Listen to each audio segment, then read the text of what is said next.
ईद की कार्रवाई शुरू की जाए। जज साहब, आज का मेरा केस है इन बच्चों के खिलाफ जो अपने मजदूर बाप से ईद वाले दिन ईदी ले जाते हैं और शाम को वापस क्या लेके आते हैं, सिर्फ गुब्बारे और पिस्तौल। जज साहब, हमें इंसाफ चाहिए, इंसाफ। मेरे मजदूर दोस्त को इंसाफ दो। जज साहब, जैसा कि आप जानते हैं ये ईद सिर्फ बच्चों के लिए होती है।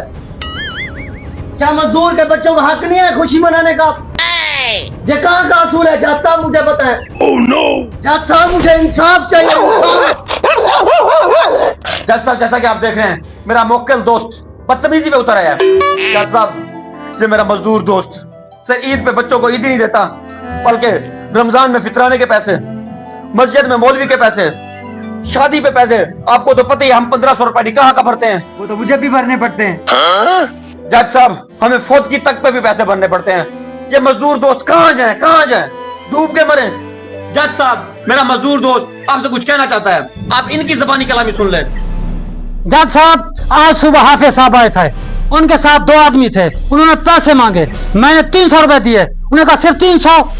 मेरी बहुत बेइज्जती की उन्होंने। जज साहब, हमारा इस्लाम क्या कहता है, एक हाथ से दो, दूसरे हाथ को पता ना चले, लेकिन ये कापियां लेके घूम रहे होते हैं। कालू ने 200 दिया, जानी ने 300 दिया, ये लिखा होता है। ये कहाँ का असूल है जज साहब, कहाँ का असूल है? हमारी बेइज्जती करते हैं, हम हमें उनके नाम जमीनें करवा दें। जज साहब, इन बातों में मेरे केस से कोई लेना देना नहीं है, मुझे सिर्फ मासूम बच्चों का हक चाहिए। जज साहब, अब का सवाल मेरा आपसे है। क्या सवाल है? अब इतनी देर से खड़े क्यों हैं? अब कुर्सी पे बैठ जाएं। बैठ इसलिए नहीं रहा कि मुझे बवासीर है। अच्छा जज साहब, अब ये केस आप पे छोड़ते हैं, अब जो फैसला सुना दें हमें।